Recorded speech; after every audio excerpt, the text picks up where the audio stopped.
Hi, this is a daily experience. Um, Yesterday, I was really sad at night. Like, I was crying and I was a bit mad that I was crying because it was not such a big issue. And I was like, oh, why are you crying? You shouldn't be like, "Ugh, what's wrong with you?" But it's still I couldn't stop crying. At the end, like Jesus was comforting me and telling me like that everything is okay and how he sees things and how much everything is nonsense that I'm crying about. And yeah, he was like calming me down, and then I was falling asleep, and in the morning I woke up the way you woke up after a long cry, like, oh, dizzy, and my head felt like stuffed anymore or something like that. Uh, yeah, and I was like, okay, today I won't do much. I will work a bit on the way out series. Like I have to prepare some material and I need to collect like Bible verses around depression and mental illness and all that. And because I will have some like um, practices to this training that uh, will include like some confessions and contemplation, Bible verses. So I had to collect all these verses, and Bible is quite large, so all the afternoon I was doing that. And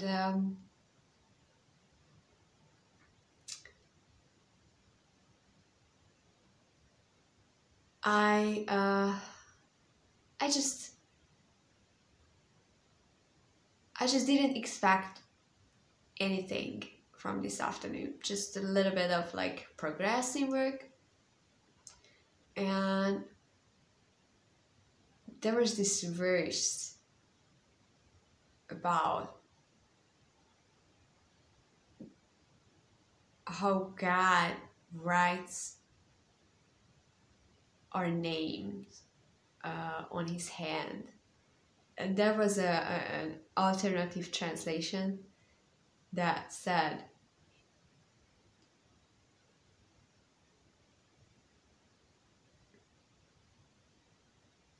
He drew our picture on His hand. And I was like, how cute is that?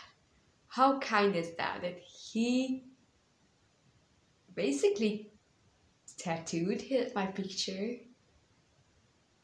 on his hand so that he can remember me. Not that he would ever forget me, but it's like that's how much I want to think about you all the time.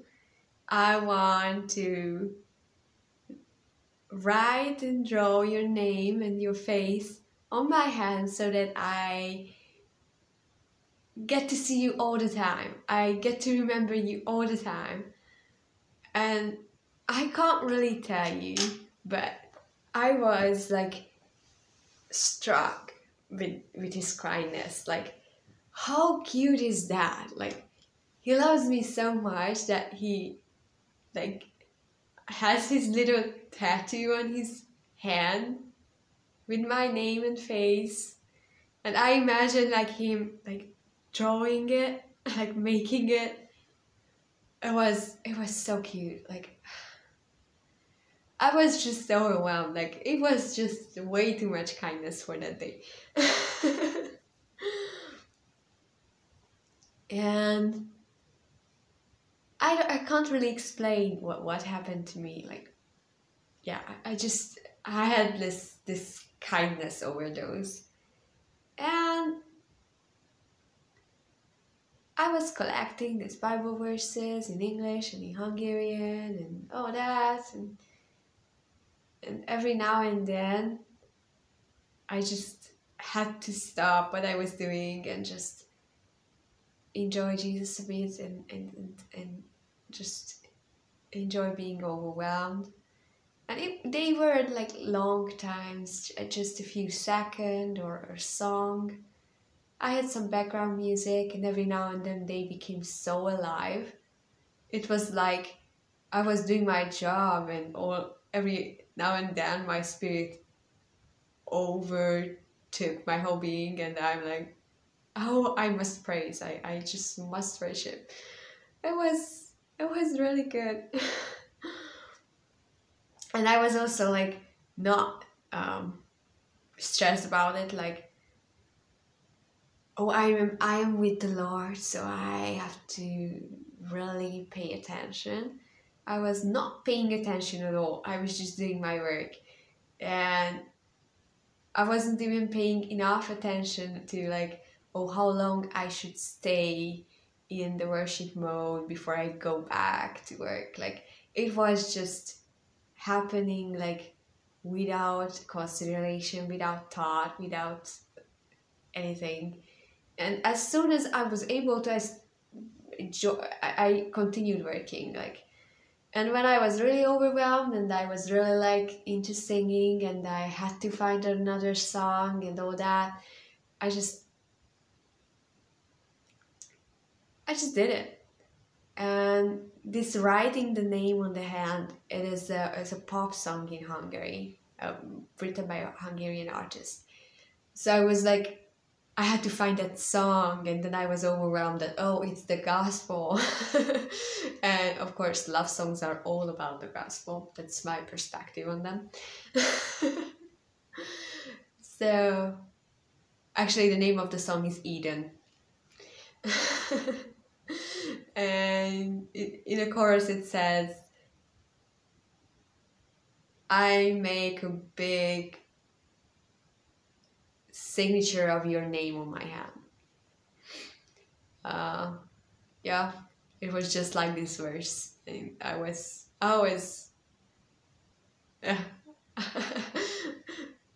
I was very, very like excited about like, how could it be exactly like that?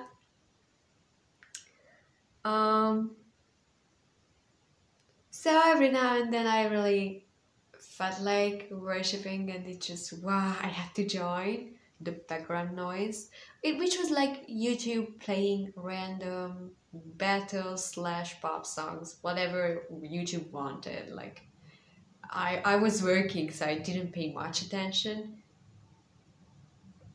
unless I was like overwhelmed. Yeah, so I had a good collection of Bible verses at this point. Probably 100 or something. About identity and mental health and all that.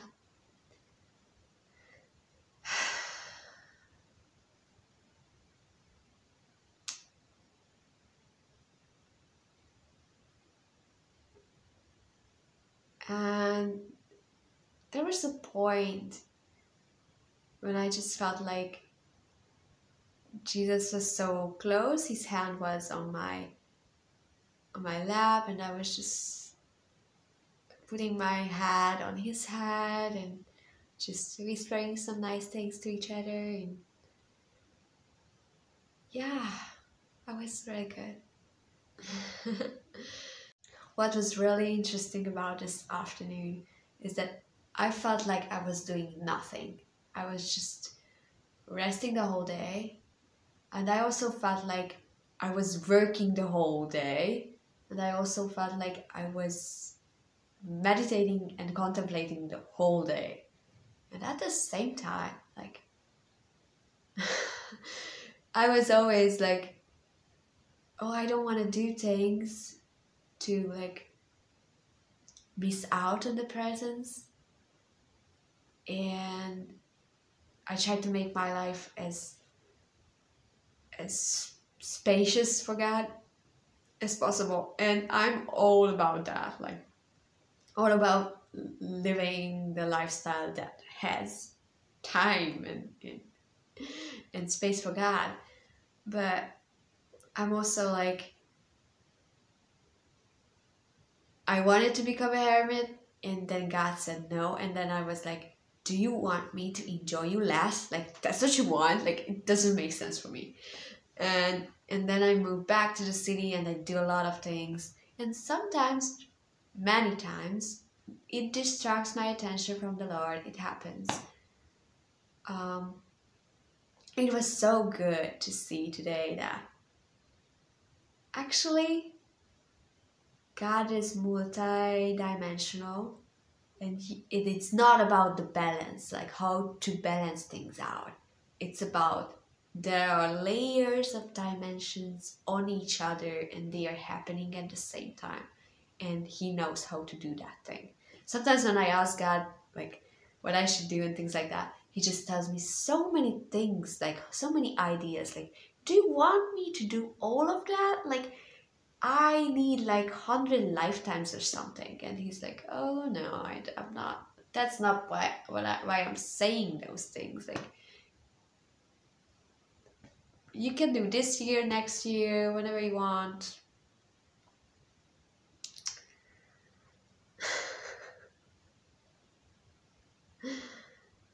Um, of course, there's some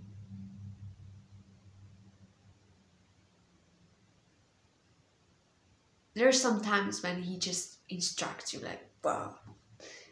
And it's good to follow those. For example, this time I was like, I wanted to record an update video, and he said like I should talk about what I understood today, and that's why I'm making this video. And he also said that, you know what, I don't care what you do.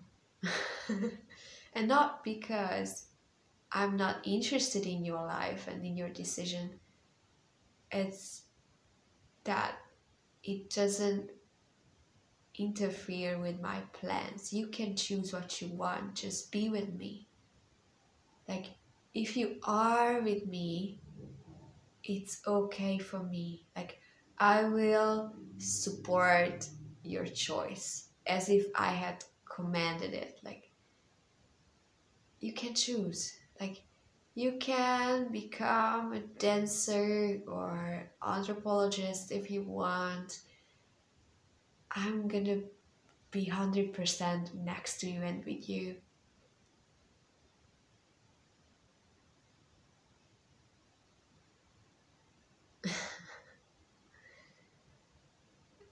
And it won't spoil and won't destroy my plan. You are in me. Like, it's so important for me that you are with me, that comparing to that, what you decide is almost meaningless to me. Like, if you are in me, it's okay for me to choose any of them.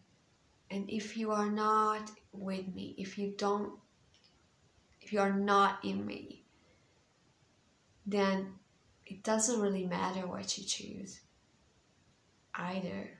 So just, that's it. All I want. Like, if you ask what I want, it's that I want you to be with me.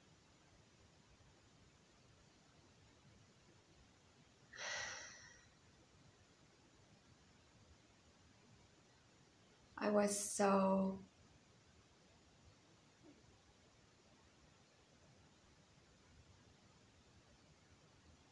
liberating. It was crazy good.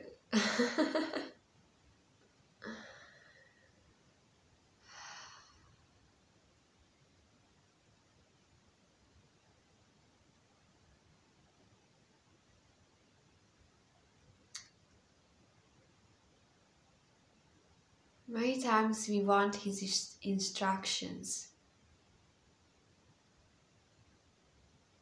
And many times he says, I don't want to tell you what to do. You know my heart, you know what is closest to my heart. You can choose what you want. And I will back it up. I'm gonna be fully in. I'm gonna support it. I will guarantee.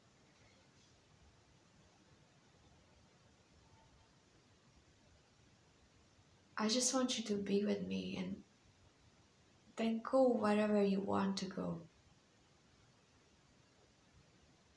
For many years I felt like there is this one perfect plan of God I had to like follow. And as I was sharing in the how not to choose a spouse video, that there's this concept that I have to find this one particular person in the whole wide world that was made for me, and if I miss it, then all the destiny and happiness planned for my life is off. And that's not so. And that's not so with all the other choices in our lives. It's like there are millions and millions of perfect plans of God. And I don't say that it doesn't matter what you choose. I say that it doesn't matter what you choose when you are in Him.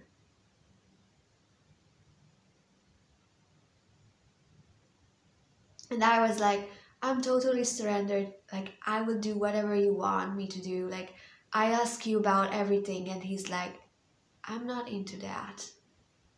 I'm not into like instructing you with everything. I'm not a good dictator. I'm not a dictator at all. It's not like you had the bad dictator of your corrupted mind or whatever, and then you come to better dictator who I am, and now I am dictator for your best interest. He is not. He's not a good dictator. He's a father, he's a friend, he's a bridegroom.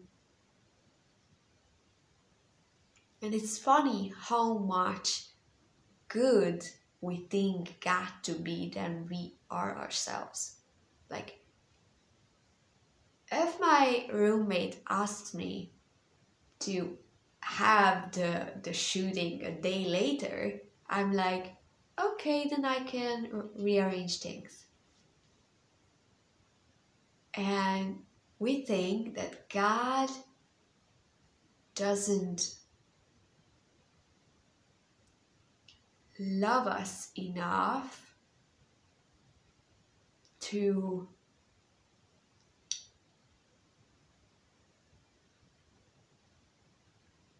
support our decision.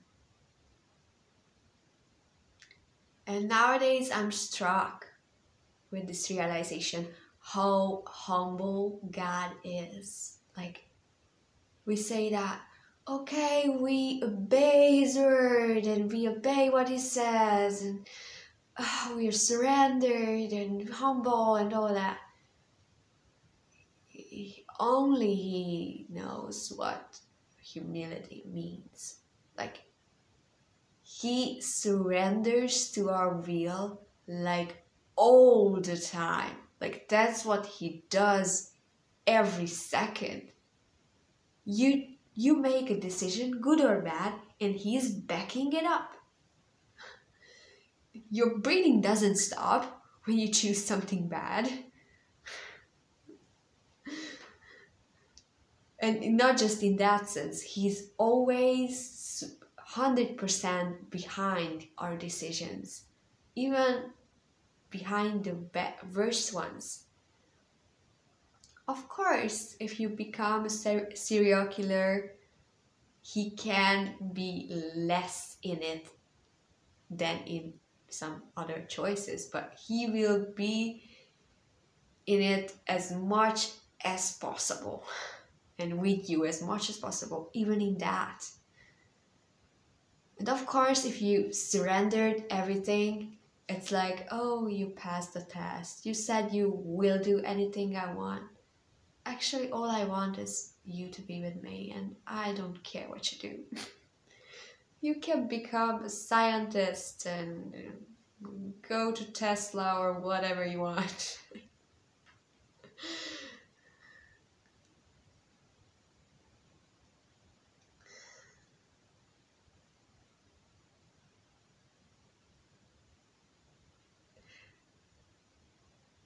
I had this thing that I was considering becoming a nun at a certain time of my life, and or rather like living far away as a hermit or something like that.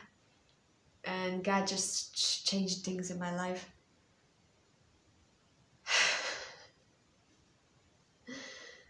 um,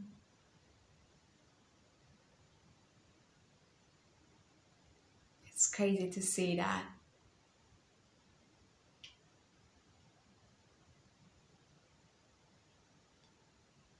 Just at the point when you say you can have everything, God just says you can have everything.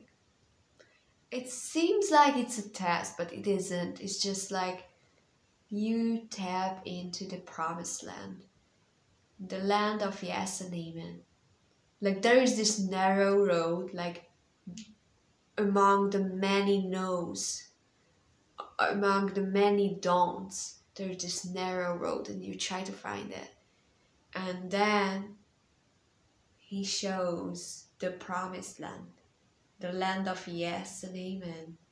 And then there you can go anywhere you want. You are inside of his will. Like you can choose anything.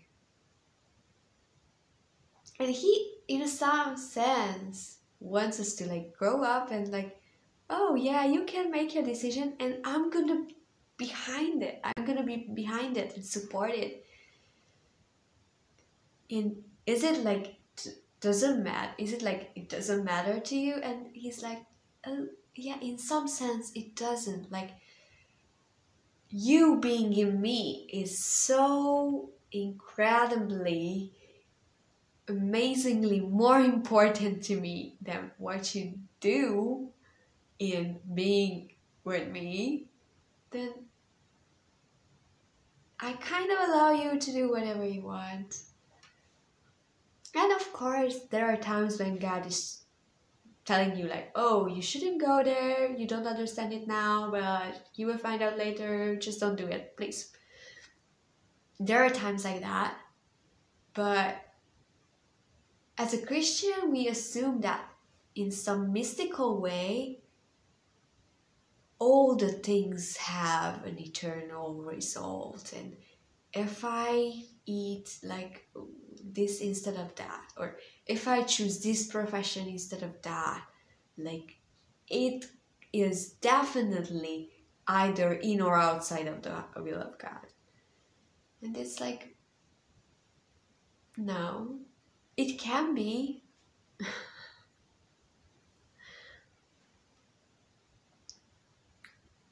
There was this like, the law was the time when God was telling you things from the outside, like you don't have this sense within yourself what you should do and what you can't sense the heart of God in things. So yeah, I'm gonna give you some rules so that you don't destroy the whole world. And there was this world of many no's with a little tiny way of yes.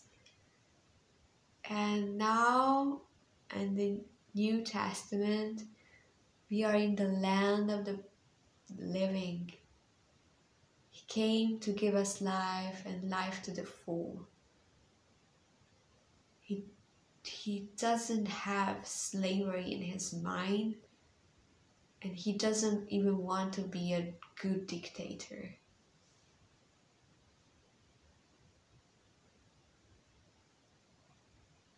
As Jesus says that you're no longer slaves because you know what I do. You are my friends.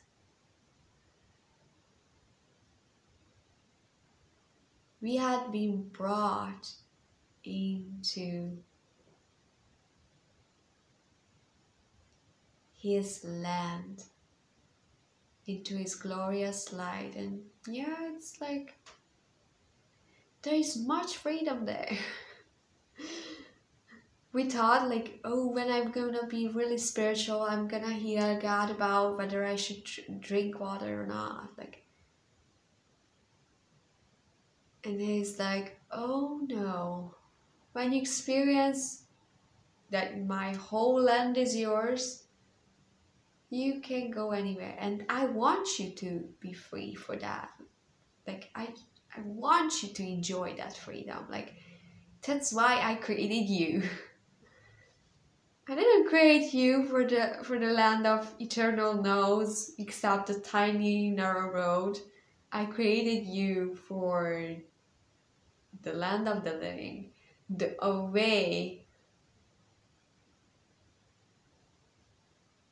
even the fools don't miss.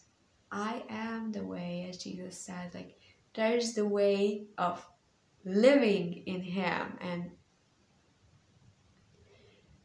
and there you have endless options of perfectly love God. Sometimes I really try to find out, like, oh, here I am, I listen to you, and I'm sometimes I'm a bit upset, like, okay, God, I hear you, like, about everything. I hear your opinion about this plant and about this like rainbow and about this cloud that we are watching. Like, you can comment on everything, and here is a decision which is not a big one, but kind of big. So would you just tell me what you want? And he's like, you can choose. I don't want to choose, I want you to choose. And he says, you can choose it. I will back it up. Just once you have chosen, I'm gonna be all in. Just do it.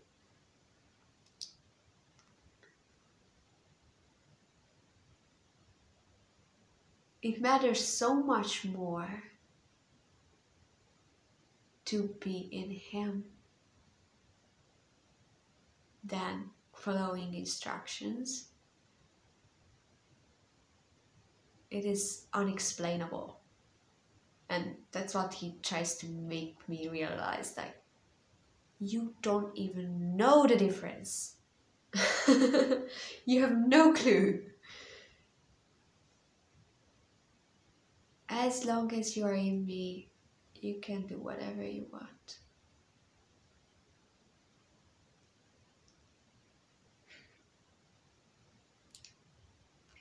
And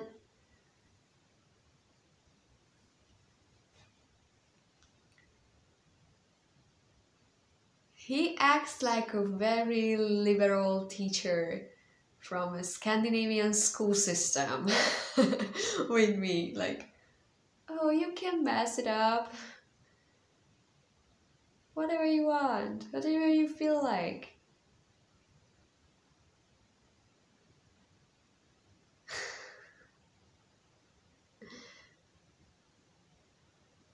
My parents were quite like, they represented the heart of God quite well when it came to like me deciding which profession to choose. Like, they were like, okay, whatever you like, we're gonna support you. And I'm starting to realize like how much more God is like that. Like, oh, you can go down any roads. If you are with me, everything's gonna be just fine.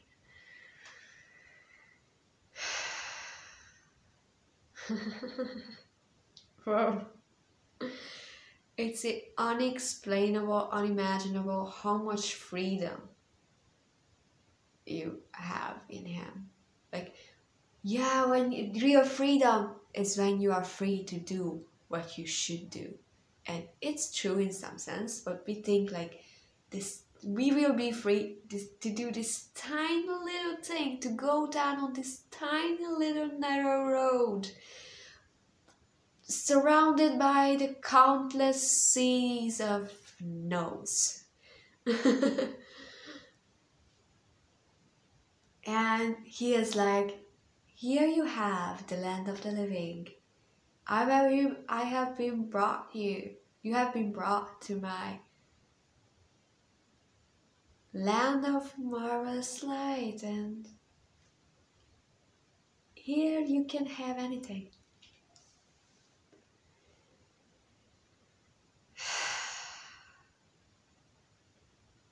And yeah, this following instruction kind of approach to the will of God is absolutely Old Testament, and we still have it. Like, okay, what we should do to make revival happen, like make it sound like battle, make it spontaneous, focus on the supernatural. Trend 1. Trend 2, like be very prophetic and do prophetic movements in school and all that. Or do the Argentinian style, shout into the microphone, make people fall on the ground and scream loud. And I'm into all of these things. I love these streams. I'm not against them. The funny thing is that we try to follow the instructions, like what to do to make those things happen, especially in Hungary. And we don't realize, like, someone was abiding in the wine that those fruits happened. And Jesus is like, oh, I don't let you pretend to bear fruits. Like, it's not how it works. And we try to get the recipe of the fruit. We can cook it at home with our own ingredients and then put it on the branch as if it has grown there. If it had grown there. Like, make it look like it was a natural thing. And I'm part of the problem. I'm part of the Hungarian church, but it's funny to see how Old Testament we think. We try to make fruit happen without abiding, without being in Him. My father is a gardener, and I didn't learn that much from him, but only thing I know is that if the branch is not attached to the vine, there is no way, no book you can follow precisely so that it would bear fruit. You can have the perfect watering, sunshine, climate, weather, all that together. If it is not in the wine, you won't see fruits. Fruit is not the result of well followed instructions. It's the result of the attachment, being on it, being in it.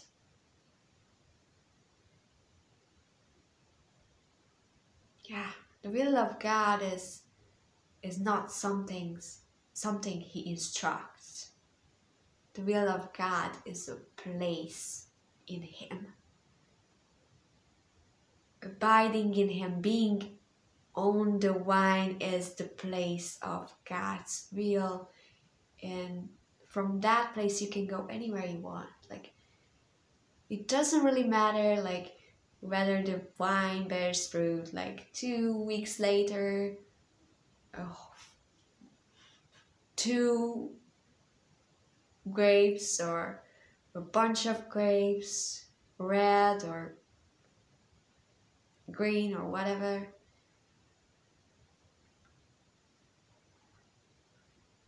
If it's on the vine, in some way, in some time, it will bear fruit.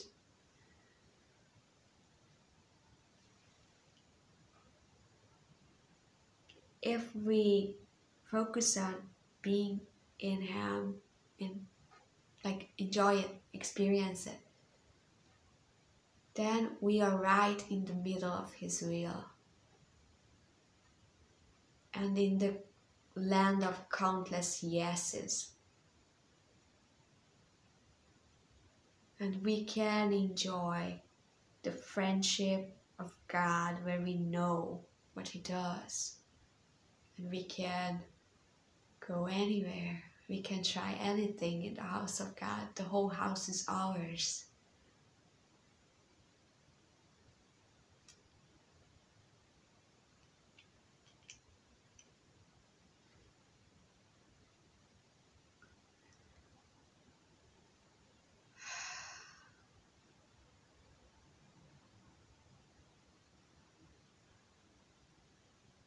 Have a good abiding time. God bless you.